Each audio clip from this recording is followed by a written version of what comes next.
Let's continue our program. May I call on our very own president of the League of Bangsamoro Organization, at the same time, member of the Supreme Council of the MYB, our brother Hasim B. Mantikayan, to present the topic Understanding League of Bangsamoro Organizations. Take it away, Brad. Shukran sis. Alhamdulillah Rabbil Alamin. Wassalatu wassalamu ala Rasulillah. Sayyidina Muhammadin wa ala alihi wa sahbihi wasallam wa ba'd. Assalamualaikum warahmatullahi ta'ala wabarakatuh. Di ko tahu makasabot na ako na Maguindanao niya. Meron pa tayong kasama dito na hindi pa makaintindi. Pwede po... Magtagalog ka pa rin, Brad. Magtagalog pa rin? Sige po. So, unang-una ay i-acknowledge natin yung mga kasamahan natin na hindi natin na-acknowledge kanina. Marami pala sa mga kasama natin from Biwang, no? 6 na organization nakikita niyo sa screen. Nandiyan po ang Biwang Economic Development Cooperation. Makikita po yan sa Mina Palimbang Sultan Kudarat, no? Si brother Barsis ang Elkaya ang kanilang president, no? Pangalawa po yung Biwang Agricultural Workers Association Incorporated. Kanilang pinuno ay si Dimalog Binamil, President. Ang pangatlo ay Palimbang Farmers and Fishermen Multi-Agricultural Products Growers Association. Pinamumunuan ni Brother Israel si Piñalosa. At saka ang pang-apat ay Mahad Datu sa Biwang, no? Islamic Institute and Development Incorporated. So I think this is an institution, no? Mahad particularly, na pinangunahan ng kanilang president na si Brother Emran M. Giambangan. And then itong panglima na organization from Palimbang ay ang Mina Farmers Association na pinangunahan ng kanilang president na si Ismail M. Bagilan. At nakikita ko pa rin sa linya ang ano ba yan? Yung organization ng ating mga kapatid sa Manila noon, no? Na ngayon ay nasa somewhere in Sultan Kudarat. Yung Katabanga ba yan? Katabanga? Madpi, Madpi. Madpi Muslim Assistance Development Fund Incorporated na pinamumunuan ni Ustad Muhammad Ali Sambol. Kasama natin ito, kaibigan din natin ito hanggang ngayon. So alhamdulillah, nandito rin sila sa linya. At of course po, with due respect and courtesy to our Chairman of the Board or Chairman of the Supreme Council, Engineer Tungku Tantagan, under distinguished guests, the like of Ma'am Aida, nandito pa rin, mashallah. And all of you, ang niya sa linya, yung kasamahan natin, officers ng League of Bangsamoro Organization na still nandirito pa rin. My presentation is supposed to be I am not, pero kailangan natin ito malaman. So I'll try to although hindi ko kaya yung preparation ni Brother Emran, the Vice President for External Affairs ng LDO, pero we will try po kung saan yung hangganan ng ating makakaya to give you the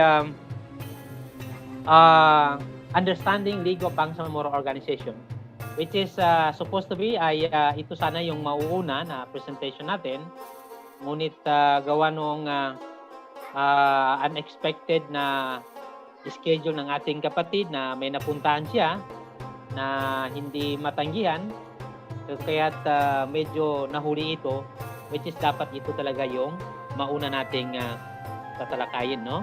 So nakikita ba natin dyan yung sige po, yung Understanding League of Bangsamoro Organization, supposed to be delivered by the Vice President for External Affairs, Gere Sismos. Nakikita yung slides ko? Ano? Hello? Yung file. Hindi nakikita. Hindi nakikita, Mar? Ano Hindi nakikita ninyo? nakikita. Hindi, Anong hindi nakikita. Yung Yung files kwan pa lang, yung pangalan ng files. Ano kaya? Parang ako naman ang hindi marunong ngayon, ha? Sandali. Open mo lang, Brad. Okay. Bawi-bawi I-open mo lang lang. yung file. Nakabawi ka, sis Mar. So, sandali. Sana yun. Paki-check lang kung makikita na yung ano. Virtual. Open mo lang yung file, tapos share screen. Open mo na yung file. Okay. Yes. So, Click mo nakita yun. na? Nakita na? Hindi pa? Hindi pa, i-click. Wala pa. Wala pa rin. Pero dito sa akin, Hindi mo pa na-open, yung file pa lang nakikita namin. Pero dito sa akin, na-open na. Pero na-share mo na yung screen, pero hindi pa na-open yung files. Sige. So, there is something, a technical problem. Sige lang po. Screen sharing has stopped as the share window is closed. Okay. Na-disable ang share screen? Hindi naman. Nag-exit kasi ako ng file.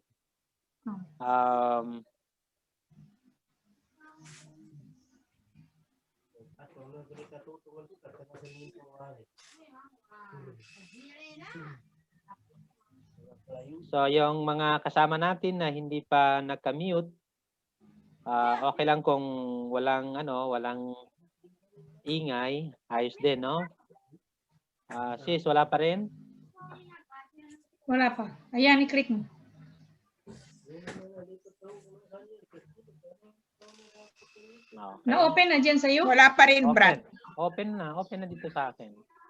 Hindi siya. Bakit kayo hindi sumasya? What happened? Si Jana, ipa-share mo. Nasishare ang screen mo kanina, pero wala na-open yung file. Wala pa rin? Ayan na, Ayan. Brad. Meron na. Ito na. Okay. So, thank you. At least nakisama na rin. Okay No? na. Opo. So, again, to all of you, Assalamualaikum warahmatullahi wabarakatuh. This is supposed to be the first time input before the Constitution and Bylaws, membership and bans, and other, but yun na nga, as I have said, unfortunately, ay may napuntahan yung kasama natin. So, ito po, para sa kabatiran ng lahat ay, ano po ang League of Bangsamoro Organization? The League of Bangsamoro Organization ay grupo po ito ng mga organization. Okay? So, from that understanding ay, ang LBO ay hindi po ito organisasyon ng individual na tao. Ito po yung organisasyon ng iba't ibang mga organisasyon po. This was established by the knowledge done with the president and the chairman of different organizations. We started with I think 20 or 19 organization in Central Mindanao ito, no? Unang nating ginawa ito. Started last July 2014. Where the leaders of different organizations began its series of meetings. On August 12, 2014, the League of Bangsamoro Organization was officially established in Cotabato City. So ito na po yung, kung kailan natin ito ginawa, itong League of Bangsamoro Organization, ay ito na po yung date, yung August 12, 2014. Pero yung conceptualization natin yan ay nagsimula po noong July 2014. Unang-unang meeting natin, matandaan ko, ay mismo po doon sa opisina po ng United Youth for Peace and Development sa somewhere in Rosales, Cotabato City. So, doon po unang nag-meeting itong mga organisasyon. So, hindi ko nababanggitin po kung sino yung mga organizations na yon na nag-meet ang kanilang mga leaders noon. So, nagkasundo na makakabuting gagawa ng isang organisasyon. So, sabi natin ay, pero bago ito may panaysa, we will conduct several orientations, several consultations with other organizations, Bangsamoro organizations. So, panahon pa ng BTC noon, so maraming beses natin ginamit ang opisina ng Bangsamoro Transition Commission somewhere in downtown para doon po i-conduct po yung several consultation. I think 2 or 3 consultations before po finally na-adapt itong League of Bangsamoro Organization. So, from the very start, very consultative po itong pag-organize ng League of Bangsamoro Organization. So, hanggat from 20 ay nagiging more than 60 po yung naabot ng ating organisasyon. So, nag-conduct tayo ng, nakalimutan ko lang yung ibang mga dates, hindi natin na-prepare yan. Pero unang pag-conduct natin ng, yun, ang unang-una po ay nung pang third consultation na sa BTC, that was also 2014, ay naka-elect tayo ng tinatawag nating interim, no? Interim officers. Tinawag natin noon na pinaka-highest highest officers ng LBO ay Secretary General. At yun po, sinabi ko sa inyo kaninang umaga ay ang unang-unang Secretary General natin ay walang iba kundi yun si MP, Member of the Parliament, Dr. Zulkarnain Abbas po, no? So, siya po yung kauna-unahang presidente po natin or tinatawag natin noon na Secretary General nitong League of Bangsamoro Organization. And that time ay siguro hindi ko alam kung ano yung position ko, secretary ba yon? Kasi masyadong informal pa kasi yun na nga. We are on the stage of organizing noon, no? So kaya lang nung magkasundo na mag-establish tayo ng organization ay sabi natin hindi ito pwede kung wala man tayo kahit interim lang man, no? So ibig sabihin bago nagkaroon ng interim Chief Minister, meron tayong interim Secretary General sa katawan po ni Honorable Dr. Abbas, no? So, yun po, hanggat hindi nabuo yung Constitution and Bylaws and other legal documents ng LBO ay hindi tayo naka-elect ng regular officers. So, first election po natin ng regular officers, that was November siguro, hindi ako nagkakamali, November 2015, somewhere in Cotabato City rin po ang first General Assembly natin with that structure, no, na still Secretary General pa din ang then doon po siguro doon nagsisimula yung tayo po yung pinili ng mga kasama natin kasi very hindi naman natin sabihin democratic pero parang bumuo kasi ang LBO noon ng tinawag natin na selection committee sa wikang Arabic ay parang ahlul hali wal aqd. So sila po yung nag-usap kung sino yung gagawin nating mga official sa League of Bangsamoro Organization. Hindi ako nagkakamali on that selection committee ay no less than the president of UNIPAD, Dr. Raid Kudto, ang chairman ng committee na yon. At yun na nga na-surprise tayo na pinagkasunduan nilang tayo po yung unang-unang mamumuno po doon sa regular officers ng LBO. At hanggang ngayon pa rin ay hindi pa rin tayo nakapagpalit, no? Naka-re-elect na rin tayo for second time around. Hindi, parang 3 beses na po yung election. So tayo pa rin. So medyo gusto rin natin sana na mapagbigyan naman yung iba nating mga kasamahan kasi ito naman ay ang gusto natin ay lahat tayo ay makasubok na rin po sa larangan po ng pero unfortunately on my part ay yun po ang mga kasamahan natin ay ako pa rin talaga yung pinili ng presidente hanggang ngayon po. Ako ay umaasa na sa susunod po na by 2021 ata inshallah na General Assembly natin sana po ay makapili na po tayo ng iba nating mamumuno naman dito sa League of Bangsamoro Organization. So yan po yung very short historical background ng LBO kung paano siya nabuo, no? Ulitin ko, ito ay binuo ng hindi lang isang tao kundi maraming tao. Hindi lang tao kundi mga leaders. Hindi lang mga leaders kundi merong kanya-kanyang mga organizations po, no? Itong mga organization na ito na bumuo nito ay hindi bagong organisasyon, no? mga batikang mga organisasyon na to. Meron pang mga organisasyon na na-organized pa noong 80s pa, 1980s, 90s. Mas marami po yung mga batikang mga organisasyon na bumuo po nitong League of Bangsamoro Organization. Although binuo si LBO ng 2014, pero ang mga organisasyon na bumuo nito ay matagal na po na panahon. Nasubok na po yung kanilang kakayahan para mamuno ng isang organisasyon. So, alhamdulillah, sa wakas na-organize ang League of Bangsamoro Organization. Ang hindi lang nating nagawa sa development ng LBO noon ay dahil wala pang bar noon ay ang mindset pa rin natin ay ito ay directly or indirectly supporting to the cause of the Bangsamoro. In other words, supporting to the Bangsamoro struggle. So that is why mga kasamahan natin ay may mga kasamahan, divided ang General Assembly. In fact, 2 beses na brought out sa General Assembly na kailangan nating i-register ang League of Bangsamoro Organization.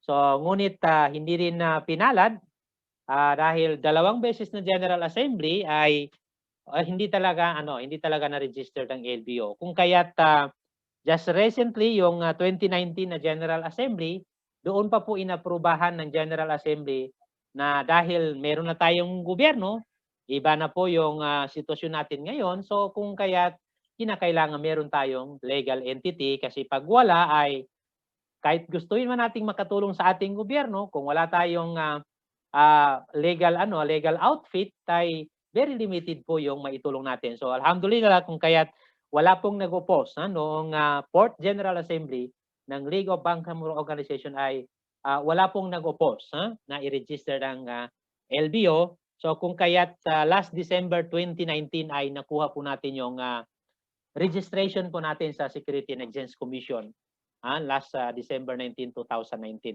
So ganun po yung dinaanan nating dahil po sa leadership ng LBO ay ever since mula pa ng panahon ni Dr. Abbas ay very consultative tayo, and hindi lang consultative kundi collective yung decision natin. Hanggat meron pang humaharang ay hindi natin ginagawa. Hinihintay natin na lahat ay magiging sangayon doon sa gusto nating gawin. So kung kaya't natagalan tayo para kumuha ng legal outfit ang LBO. So pero alhamdulillah, nung nagbago rin ang sitwasyon, nagkaroon tayo ng gobyerno, sumang-ayon po ang lahat na kailangan na po nating i-register. So right after siguro wala pang isang buwan ay na-register natin after the approval of the General Assembly yung League of Bangsamoro Organization. So marami na rin tayong mga kasaysayan, mamaya pag-usapan natin yan inshallah. Naging vision po ng League of Bangsamoro Organization ay parang ito po yung nagiging ito malaking discussion din natin ito. Dumaan ito sa bago natin na-come up itong vision natin ay panahon pa ito ni Dr. Abbas, ay nag-come up tayo ng problem tree analysis kung ano ka talaga yung parang concern natin, problema natin sa Bangsamoro. So nakita po natin na pinaka-main challenge natin sa Bangsamoro is yung unity, no? We are tanggapin man natin sa hindi, we are disunited. So napakaraming factor po why we are disunited, no? So we don't have enough time to discuss that. But yun nga nakita natin na siguro pati po kayo ay hindi rin ko kontra dito na talagang ito yung pinakamalaking factor kung bakit tayo nagkakaganito is mainly because we are disunited. So that is why ang nagiging vision talaga ng LBO ay we have to organize, or we not only organize but we have to unite ourselves, no?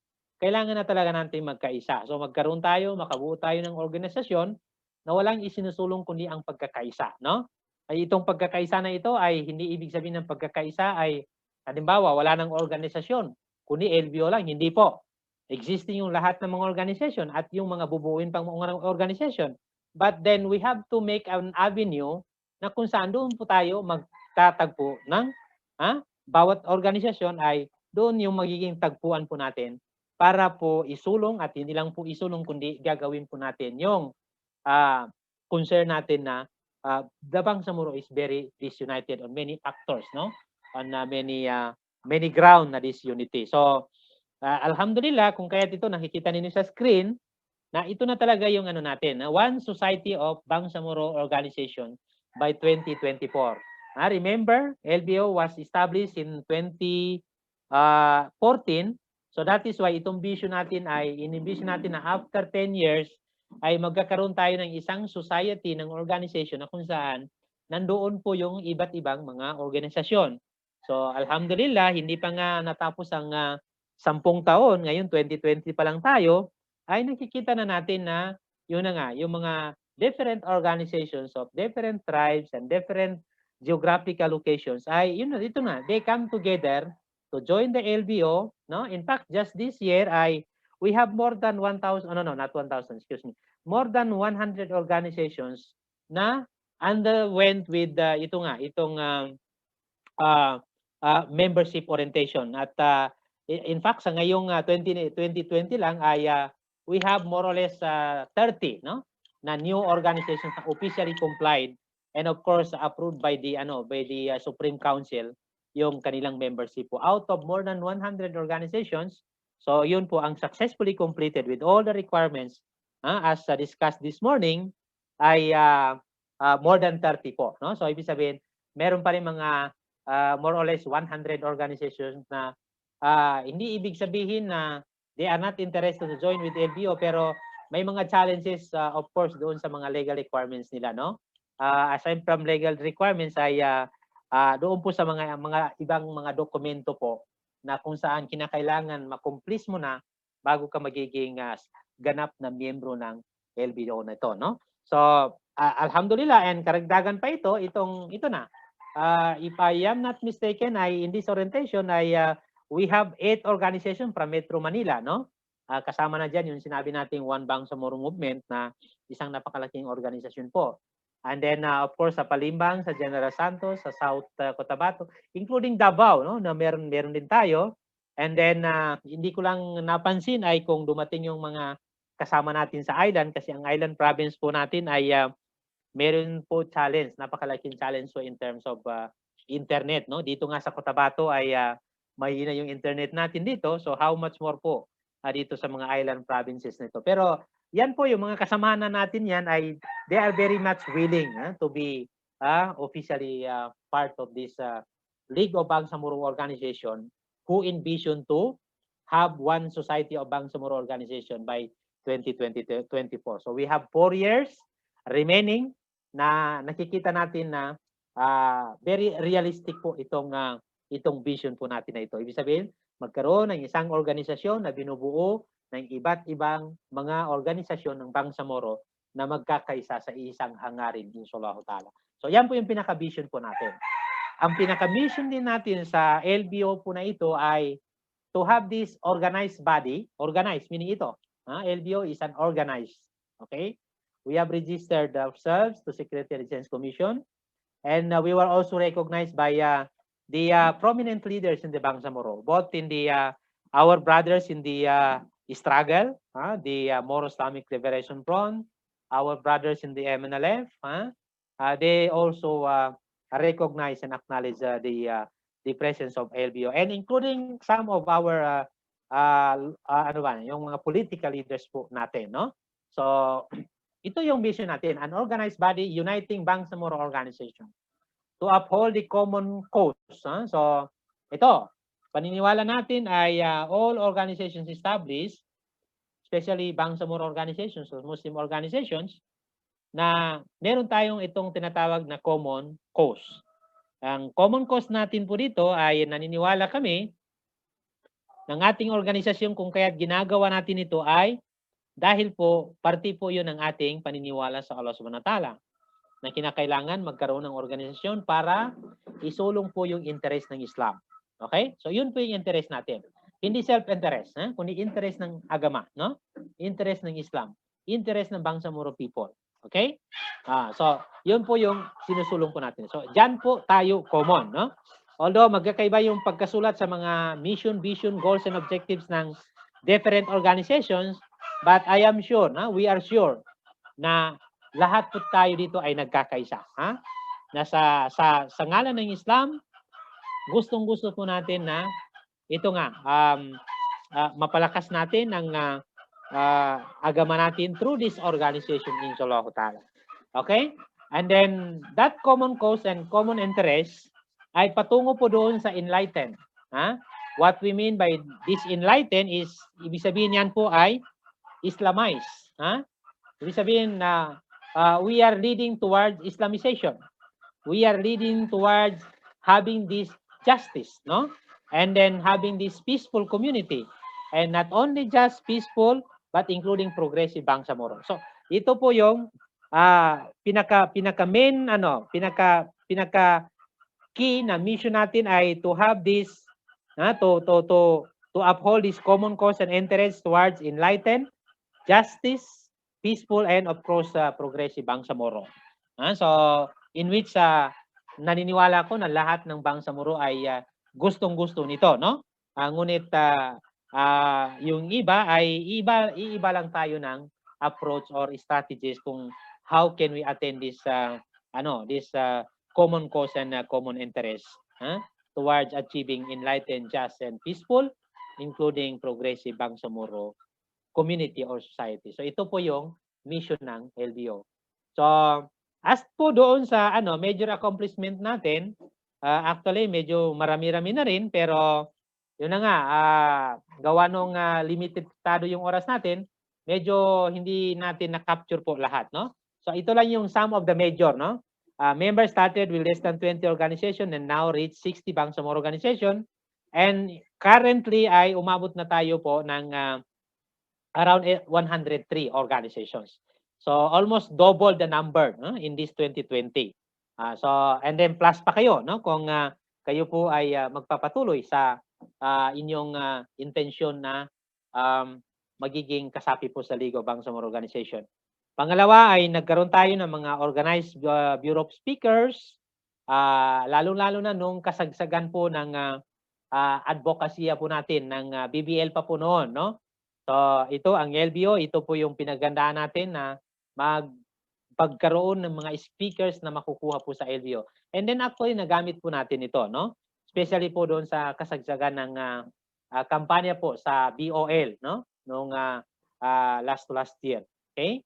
And then another major po natin na accomplishment ng LBO ay nakakandak po tayo ng Bangsamoro Leaders Peace Summit. In fact, naka 2 times na po ito. Every time na may malaking parang challenge ang Bangsamoro ay dito po nagugat itong BLPS na tinatawag. It was organized solely by the League of Bangsamoro Organization. First organized natin ay we've been able to organize more than 500 leaders all over Mindanao, no? Including may mga leaders from national government from Manila na dumalo po doon, no? Including the representative from the MILF and representative from the MNLF ay na-convene po natin noon. Yun po yung sitwasyon na kung saan ay halos naghihingalo po yung BBL natin dahil sa takot na ma-dilute, no? Kasi naniniwala ang LBO noon na pag magkaroon tayo ng BBL na diluted, watered down, ibig sabihin hindi po yung BBL na ginawa po ng BTC noon ay sa tingin natin ay hindi rin makakapagbigay ng solusyon po para sa problema natin. Kung kaya't ito nga, nagbigay yun ng malaking concern sa LBO, so kung kaya't nakapag-organize tayo ng itong BLPS na ito. At saka ang pinakamasaklat pa nito ay nagiging resolution po ng more than 500 leaders na yon na kung ang BBL na mabuo ng Kongreso ng Pilipinas ay diluted, ay nakabuo po tayo ng resolution na panawagan sa liderato ng MILF noon, pati ng MNLF, na mas mabuti nang bumalik po doon sa original na hangarin po ng struggle ng Bangsamoro. Ang ibig sabihin po ay back to independence. So medyo po 'yon, malaking usapin po 'yun noon na nagiging position po ng LBO at nagamit din po 'yon ng ating mga leader dahil yun yung nakikita natin na mas mabuti na po kung makuha laman din ng nating mga Bangsamoro ay hindi rin makakabuti, ay mas mabuting wala na lang, no? kaysa sa makuha po natin ay mas ikakasira ng Bangsamoro. So pati sa international community, there are several times na na-interview yung Secretary General natin noon. Pinatawag tayo ng International Contact Group, ICG, at tinanong tayo kung talagang seryoso po tayo doon sa pinalabas natin. So alhamdulillah, malaking tulong po 'yon at nagawang po 'yon, nagawang pong parang nagiging position po ng ating umpungan, ng umpungan ng MILF, na kung saan ay sikaping hindi magkakaroon ng BBL na diluted or watered down. So, yun po yung unang-unang activity natin na napakalaki po, no? At napakalaki rin po ng impact, umabot even as international dahil ang ICG po ay mga international entity po yung nila. Then yung pangalawa naman po ay na BLPS natin ay yun po yung masyadong tumagal, no? Yung pag-appoint ni Pangulong Duterte ng mga membro ng BTC noon. So kung kaya't nag-hold tayo ng another round of Bangsamoro Leaders Peace Summit para po i-push po or manawagan sa presidente na i-appoint na po yung membro ng BTC noon para po mabuo na po yung tinatawag natin BBL noon. So alhamdulillah nung magawa natin 'yon, malaking push din po 'yon. Siguro hindi kung matatandaan natin, less than a month ay yun na. Lumabas na po yung appointment po ng mga membro ng Bangsamoro BTC, Bangsamoro Transition Commission. So na para bumuo ng draft ng BBL. So nakikita rin natin na baka siguro ngayon ay ang nakikita naman nating malaking issue na baka kung magkasundo, siguro isa ito sa pag-uusapan ng General Assembly ng LBO, ay baka makabuo tayo ng another round, no? Siguro third BLPS naman, dahil meron naman po tayong kinakaharap na malaking issue, no? Ito pong issue ng extension po ng BTA dahil nakikita natin na pag hindi na-extend po ang BTA, hindi lang 2025 ang position ng LBO in fact, no? Ang position ng LBO is beyond 2025. Up to 2028 po para po ma-ensure po na perfect po yung implementation ng napagkasunduan ng gobyerno ng Pilipinas at ng Moro Islamic Liberation Front. Dahil pag hindi ito fully implemented at nakikita natin na pag hindi ma-extend ng BTA ay medyo malayo po sa katotohanan yung fully implementation ng agreement between the GPH and the MILF. Yun po yung magiging narrative po ng mga extremist groups para po manghikayat muli na babalik po sa giyera. So ayaw po nating mangyari muli yon, kung kaya't pinagsisikapan po natin na to ensure the complete implementations of the peace process. Kasi yun na nga, ulitin ko, historically ay ito yung mga nagiging dahilan kung bakit na justify noon itong patuloy po natin na pakikibaka sa pamamagitan po ng sandata ay dahil po doon sa hindi pagtupad po ng gobyerno sa mga napagkakasunduan.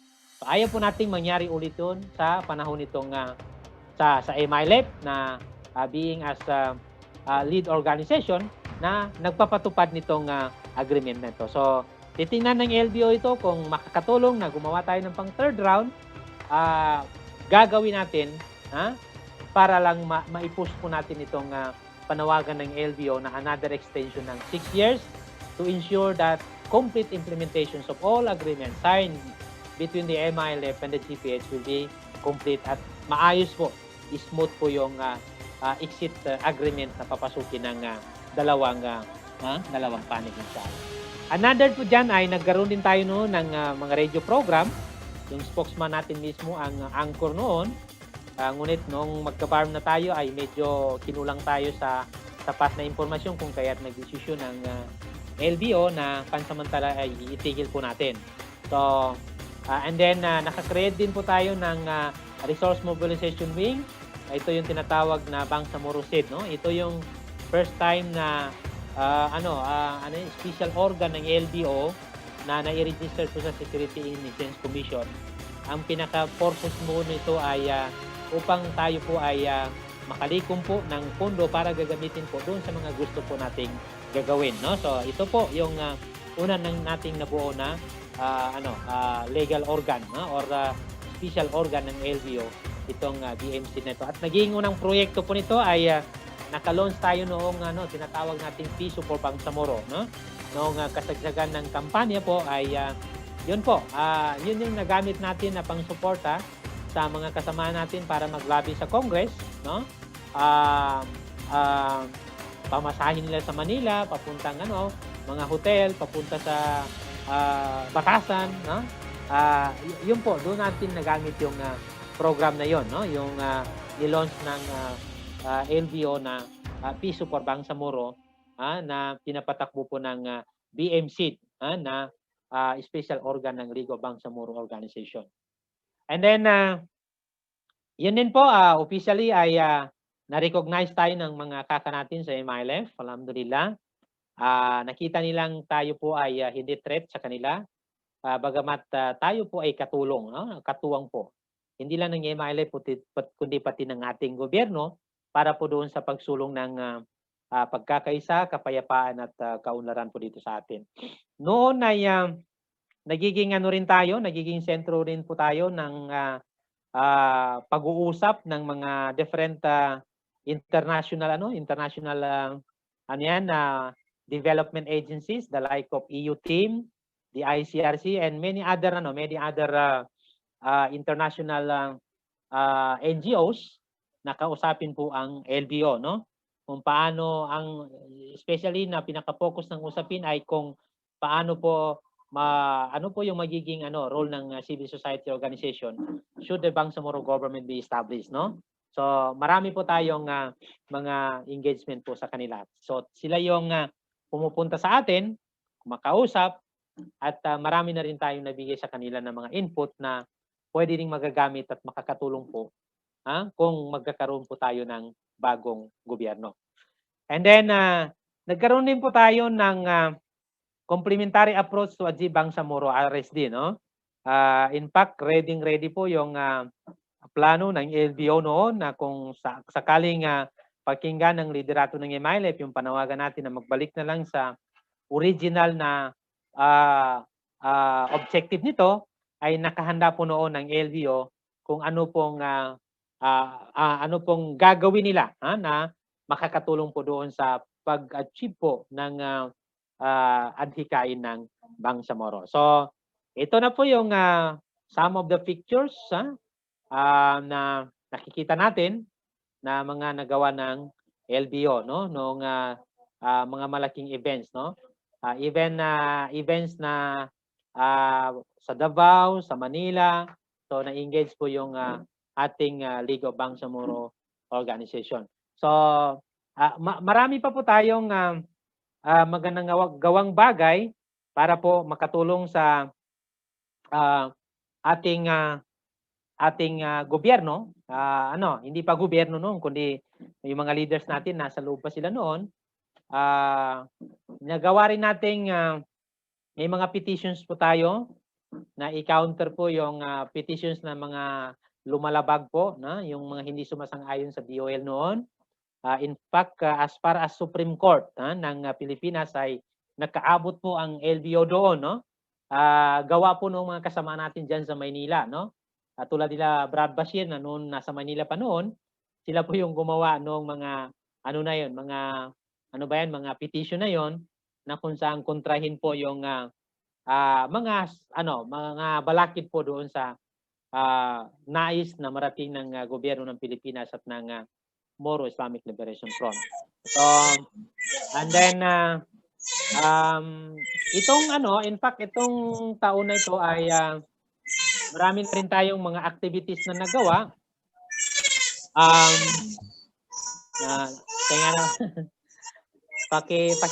Paki-mute lang yun, no? Yung umiiyak na bata.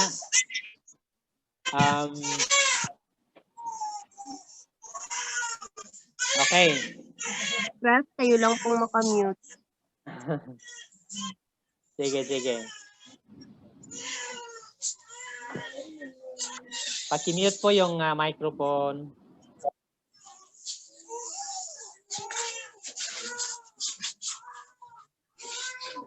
Sige, sir. Continue, sir. Sorry, Uncle. Sige. Never mind. Okay, good. So, yan po. Just this 2019 ay masyadong marami na rin tayong nagawa. One of our significant achievement ay noong January, last January 2019 ay nakagawa tayo ng the first Bangsamoro Civil Society Leaders Forum with Bangsamoro Government, no? Supposed to be dadaluhan ng no less than by the Chief Minister yon. Pero hindi nagawa ang ating mahal na Executive Secretary na nakapunta noon. So, yon kasama yun sa mga significant na nagawa ng LGO. And then, after that, ay nakagawa rin tayo. Itong pagdating ng pandemic last March, ay hindi rin po huminto ang LBO, no? Nangalap po tayo ng mga tulong from different partner organizations, especially po na napakalaking tulong po na naitulong sa atin para tumulong sa mga Bangsamoro ay ang mga member of the parliament. Umabot po yung naiambag natin sa mga puris of the poor na naging biktima ng coronavirus. Hindi biktima kundi yun na nga naging effect ng coronavirus sa atin. Umabot tayo ng more than 3 million po yung naitulong natin. Cotabato City, umabot tayo as far as Bayalot Island, yung mga tulong natin. So, dahil po yun sa pagtutulungan po ng lahat ng membro ng LBO, ng mga organizations po. And then, yun, of course, meron din tayong direct partnership with some member of the parliament. Yung tinatawag nating kadtag, isa yon, no? At aside from that, meron pa rin tayong partnership with the like of Attorney Suharto Ambuludto. Naabot natin ng 2 kabuntalan. Medyo hundreds of thousands din po yung naipamigay natin noon. So, and then marami pa po tayong nagawa this 2019. Inshallah ta'ala ay we will provide by this 5th General Assembly ng LBO ay we will provide po ng 2020 report, no? So sa tingin namin medyo makapagkapal na rin, baka mga abutin niya ng mga 200 pages ang pinakamaliit po, no? So doon po natin makikita kung gaano rin kalaki po yung ating nagawa, no? However, gaano man kalaki yon, maliit pa rin ang tingin natin noon, no?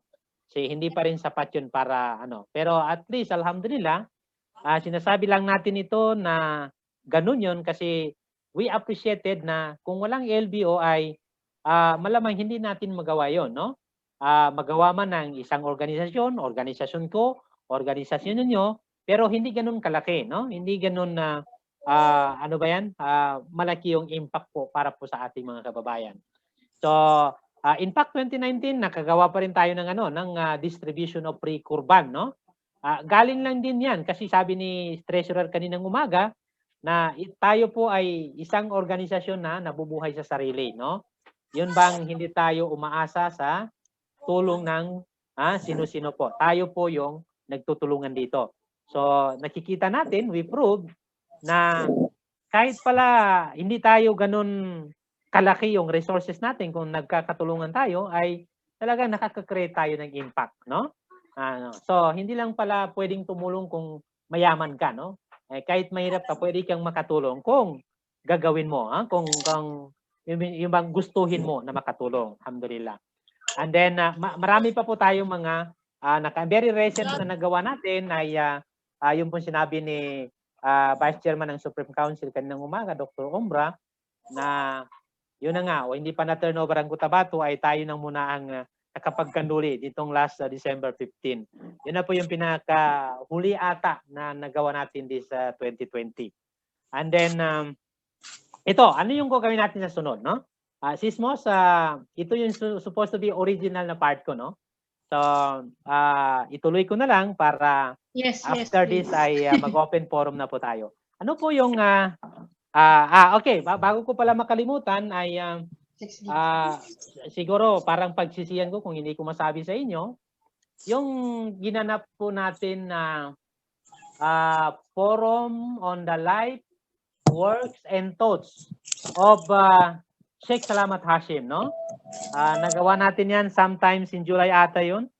Opo, sa Pagalungan mismo kung saan pinanganak si Ustad Salamat, na ginawa po natin yung magkaroon po ng parang ano po, launching lang po yon. Kasi ang plano po natin ay series po. Pero until now ay hindi pa rin natin nagawa. Meron tayong mga limitations. Pero inshallah ta'ala ay nandiriyan pa rin yung plano. So na-launch po natin yun. Very hindi lang po siya very interesting kundi very emotional po. Dahil halos naalala natin yung mula pagkabata ni Ustad Salamat. Then noong mag-aral siya, makapagtrabaho, hanggat mag-aral sa kabilang ibang bansa, and then hanggat nakapag-organize ng Islamic movement ng MILF, hanggat nauwi dito sa atin, nakapagbakwit ng ilang beses, no? Hanggat namatay. So kung kaya't yun na nga, very emotional po yung na mismo nagkwento po nito ay yung mga taong malalapit sa kanya, kamag-anak niya, kaibigan, kasama sa labas at pati dito sa atin.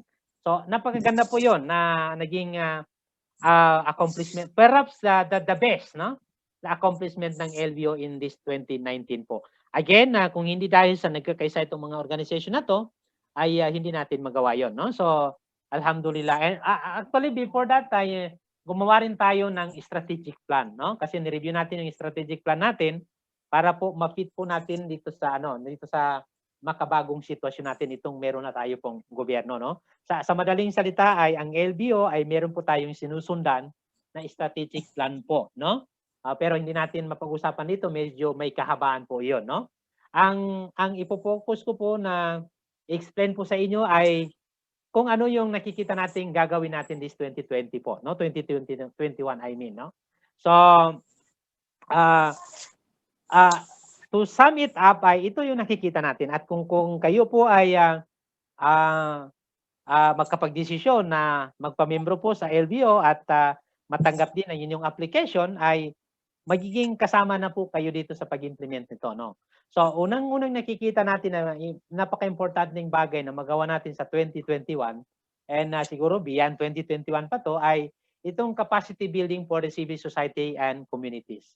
Kailangan po natin nito dahil kung matandaan nyo yung sinabi ni Dr. Nuruddin kaninang umaga ay napakalaking ginagampanan ng civil society organization sa ating gobyerno, no? So kung saan ay nakikita natin, hindi natin nagagawa yan, dahilan na unang-unang kadahilan na of course, medyo limitado po tayo ng mga kaalaman. Noon ay ang alam lang natin sa mga organisasyon natin ay yun, manghingi ng mga donations para itulong sa mga kapatid natin, mag-rally, mag-mobilize. So ngayon iba na po, no? Iba na po yung sitwasyon natin, no? May gobyerno po na po tayo, no? So kung hindi talaga kinakailangan, hindi na po tayo pwede mag-rally kasi atin na yung gobyerno. Although nasa civil society organizations po tayo ay dapat titingnan na natin yung kung paano tayo makatulong sa ating gobyerno, no? So yun po, malaking bagay yon. Kung kaya't nakikita ng LBO na ito po ay dapat magawa natin this 2021. Na kung saan ito pa naman yung pinaka-crucial time na dapat po tayo ay makagalaw, no? Kahit saan po tayo, no? Loob po tayo ng Bangsamoro Territory or even outside Bangsamoro Territory or yung mga kasama pa natin sa labas ng mga Bangsamoro ay kailangan po nating gumalaw. Ngunit yun, meron tayong kakulangan sa kaalaman kung paano po natin gagawin yon. So kung kaya't ito na yung number 1 talaga na priority ng LBO this 2021, inshallah, sana po ay magkakatulungan po tayo dito at merong tutulong sa atin para magawa po itong capacity building for civil society organizations. Although we recognize naman na meron na rin tayong mga civil society organization na capacitated na, pero kailangan pa rin natin na mas marami po yung mga CSO na magiging capacitated po in terms of, in many aspects po na with the end result na makatulong po tayo sa ating, sa ating gobyerno, inshallah. Pangalawa po na nakikita natin na dapat magawa natin this 2021, inshallah, ay itong community needs assessment survey, no? Yun bang tayong civil society organizations ay makatulong po doon sa ating gobyerno na malaman po ang totoong pangangailangan ng ating Kabangsamoro, no? Sa madaling salita, yung lahat ng tao na nasa loob po ng Bangsamoro Autonomous Region in Muslim Mindanao, and of course, even outside the BARM, no? Insyaallah ta'ala. So, ito po, malaking bagay din po ito, dahil kung malaman natin ito, na kung ano talaga yung pangangailangan ng tao, then kakausapin natin ng gobyerno, tatanungin sila kung alam ba nila ito, at kung hindi nila alam, ipaalam natin sa kanila, para ang gobyerno magiging deliverables na yung pangangailangan ng tao.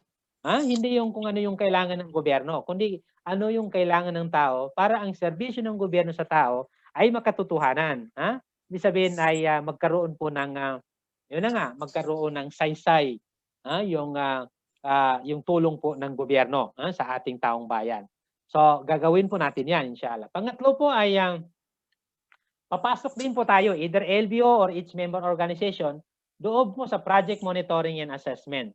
Titingnan po natin yung mga proyekto ng gobyerno, ng BARM na i-implement sa lugar natin, kung talagang yun ba ay nagawa ng tama. No? Kung talagang yun ba ay nagawa ng saayon po sa disenyo po ng pagkagawa. No? At kung hindi naman yung nagawa, ay yun din, ipapaalam din natin sa gobyerno. No? Na yung mga proyektong dinideliver natin ay hindi nagawa ng tama, hindi nagagawa ng sapat, kung kaya't yun na nga, hanapin natin kung ano yung mga dahilan para po ma-address po yun ng ating gobyerno. Yun bang hindi lang tayo nagdadaldal, no? Yung sabihin, umiingay lang tayo sa Facebook, ngunit wala naman din tayong ginagawa. So hopefully ay with the support of everyone in these organizations, magagawa po natin ito. Lalong-lalo na po kung mas marami pang organisasyon na makasama po natin. Halimbawa, kung kaya natin, every barangay, meron tayong organizations na member ng LBO. So hindi kailangan ng LBO na bababa dahil meron tayong mga kasamaan sa baba na magpi-feedback, magbibigay ng tamang informasyon. Magbibigay ng informasyon na kung saan ay yun po yung actual na nangyayari. May mga ebidensya, no? And so, madali na natin magawa kahit na sabihin natin kahit wala tayong resources ay magawa natin, no? Para po i-feedback po natin sa ating gobyerno. Pang-apat po na nakikita natin ay palakasin po din natin itong policy development and advocacy natin, inshallah. In fact, baka early quarter of 2021 ay magawa na natin ito. Pipili tayo ng mga kasama natin na may kakayanan po na gumawa ng mga policy guidelines, at with the end result na yun po ay ilalabi po natin sa ating gobyerno, no? So meron pong mga 7 thematic areas sa BARM, and then sa 7 thematic areas na yun ay pipili din tayo ng kahit mga 5 tao na kung hindi man expert ay willing maging expert para po tingnan po yung mga thematic areas na yon. And then with the end result na maisulat natin yun, magiging polisiya, marami tayong mga kasamaan sa parliament na pwede nating i-lobby, pwede nating ipadala sa kanila, mismo hindi lang mga kakilala, kundi kasamaan mismo natin dito sa LBO, tulad nila MP Abbas, nila MP Silongan, at marami pa po tayong mga member of the parliament na mga kaibigan po na pwede pong makatulong po sa atin. Ang kulang na lang ay yun na nga, kung sino ang gagawa at paano natin ito gagawin, inshallah. Okay, so baka early part of this 2021 ay magpa-pilot po tayo ng mga 35 po, na parang magiging experts po natin doon po sa 11 thematic areas. Lalong-lalo na po kung papalarin po ang LBO na kasama po tayo doon sa membro ng BEDSI.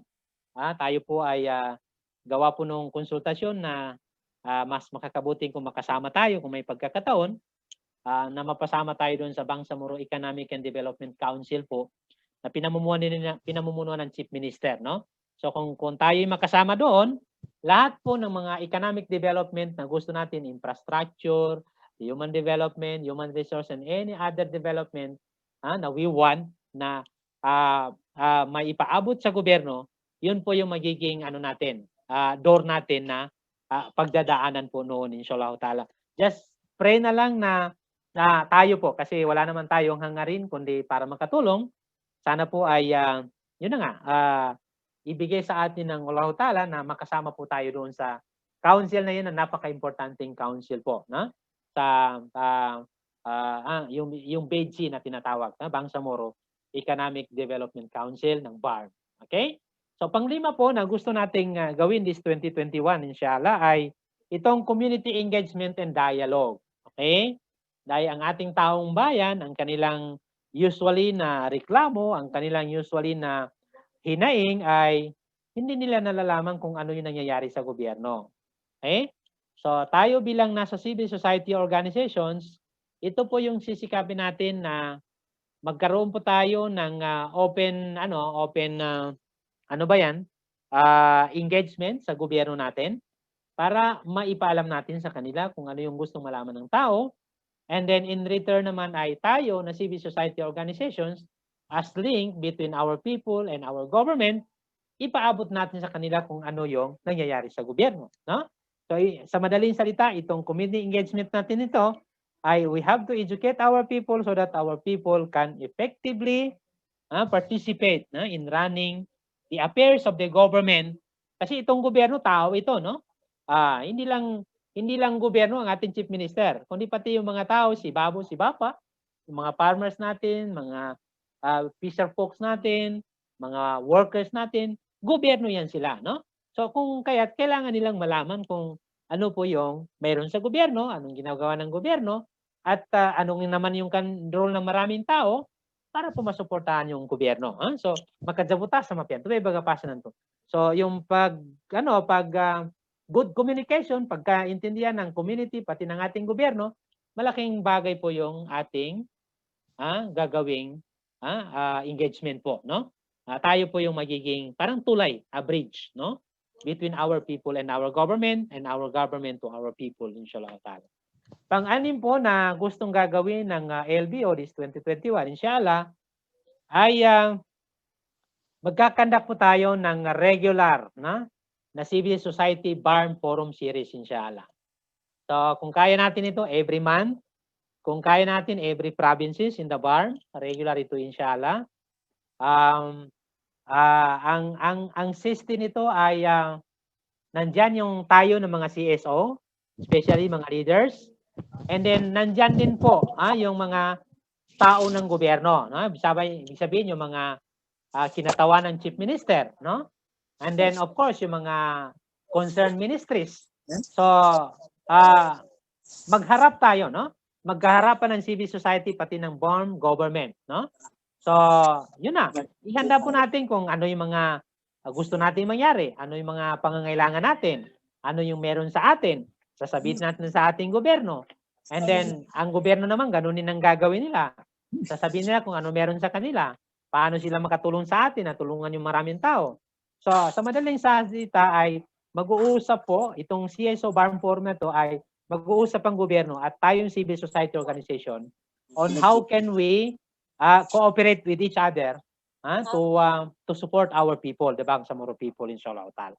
So yan po yung layunin ng CSO BARM Forum na yan, inshallah. Pang-pito po na nakikita natin gawin ay itong community project implementation, inshallah ta'ala. Okay? So magkakaroon po tayo niyan, no? May mga bagay na kung saan meron man tayong mga CSO na may kakayanan po na mag-implementa ng sapat, mag-implementa ng tama doon sa mga proyekto ng gobyerno. Bakit hindi natin papasukin, no? Kung mayroong pagkakataon, inshallah ta'ala. Okay? So, I do believe na mayaman po tayo dito sa expertise. Dito sa LBO, bawat organisasyon dito ay meron silang kakayanan gumawa, no? Na kung saan minsan hindi nila kaya kundi sila lang yung makakaya nun. Hindi kaya ng iba kundi sila lang makakaya nun, inshallah. Yan po yung pitong main component po ng programa natin gagawin, and I do believe with the support of everybody, including you, na magpapamember pa lang ng LBO ay makakatulong po dito, inshallah ta'ala. Other activities na gagawin po natin ay i-continue po natin yung Connect Moro CSO. Ito po yung platform program natin sa social media na kung saan ipaalam sa Bangsamoro people itong existence ng ating mga organisasyon. Okay? Kasi gusto natin ay kung kaya nga natin, ideally, kung kaya natin, lahat ng Bangsamoro ay makasama sa ating mga organisasyon. Hindi naman ibig sabihin ng lahat ng organisasyon nandoon sila. Hindi po. Ang ibig po sabihin ay lahat ng Bangsamoro, kahit isa lang, meron siyang organisasyon na masamahan. No? Kung siya ay professional, papasok siya sa BIPAP. Bangsamoro Professionals Associations in the Philippines. Kung siya po ay nagpapatakbo ng paaralan, sabihin school administration. So papasok siya doon sa organisasyon ng NABI, no? Yung National Association of Bangsamoro Educators. Kung kabataan man yan, ay papasok siya doon sa UNIPAD, papasok sa MYB, mas marami tayong mga youth organizations. Yan po yung gusto nating mangyayari, no? So dahil diyan ang strategy natin ay ipapaalam po natin itong mga organizations natin dito sa social media. In fact, nakapitong organisasyon na po tayo, no? Itong pinaka very recent na organization na nag-present ay ang BCJP. Ang unang-una ay MYB, sinundan ng UNIPAD, sinundan ng BCN, sinundan ng Nurusalam, BMAP, and then sinundan ng Nurusalam, and then ito na, itong pinaka-latest ay BCJP. At yan po ay every Saturday, iba't ibang organization po yan. No? So kayo po ay maghanda na rin dahil itong programa na to ay pag natapos na yung mga old members, kayo naman po yung magpapakilala sa social media. Pag-usapan nyo kung ano yung organisasyon ninyo, ano bang programa ng inyong organisasyon, ano bang objective niyan, ano bang vision niyan, ano bang mission niyan, ano bang goals niyan, ano na yung nagawa ng organisasyon ninyo, ano na ba yung gusto pa ninyong itulong itong organisasyon. Yan po ay pag-uusapan natin sa social media. Through this program natin na platform na Connect Moro CSO, no? Okay, so tuloy po yan. Tuloy natin po yan. Every Saturday po yan, 10 a.m. ay ginagawa natin mismo sa opisina. No? Meron tayong separate room sa office ng LBO na studio na kung saan doon natin gaganapin ito. Na mismo ang magsasalita dyan ay yung mga higher officials ng every organization, inshallah. Pangalawa po na other activities natin ay magla-launch po tayo ng panibagong programa. No? Katulad nung sinabi ni Dr. Omra kaninang umaga, na ito, launch another social media affairs dubbed as Ungangan no LBO. Ibig sabihin ng Ungangan, wikang Maguindanon yan, ang ibig sabihin ng Ungangan is wisdom. Wisdom of LBO. No? So, ang sistema po niyan, mangyayari po ay bawat organisasyon ay binibigyan po kayo ng topic na kung saan yun po yung expertise ng inyong organisasyon. Halimbawa ng organization ng MYB, Muslim Youth Brotherhood. Ang binigay na topic sa Muslim Youth Brotherhood ay Brotherhood in Islam or Ukhuwa fil Islam. Okay? So yan po yung ibibigay na topic ng organization ng MYB na kung gusto mong malaman kung ano yung sinasabing Ukhuwa fil Islam, okay? Or Muslim Brotherhood, doon mo malalaman sa Muslim Youth Brotherhood yan. Okay?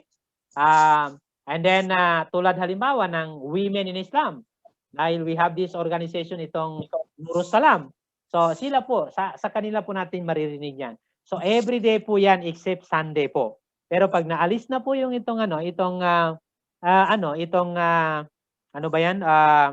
pandemic ay even Sunday po, ibig sabihin po ay every day po makikita, maririnig si LBO sa Facebook.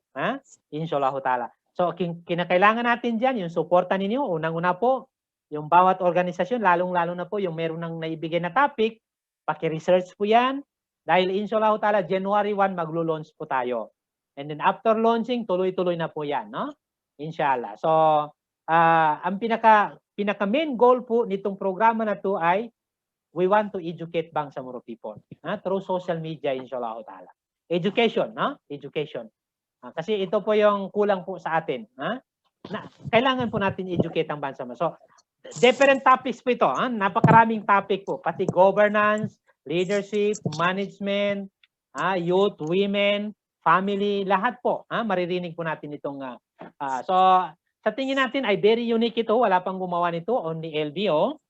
At inshallah ta'ala, makasama kayo dyan.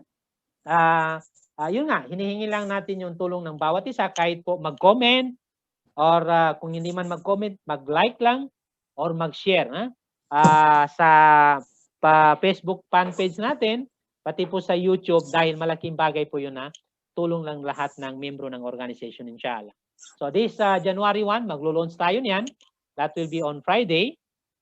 Inshallah ta'ala. Then tuloy-tuloy na po yan. Every day meron tayo. Makikita po tayo sa Facebook Live inshallah.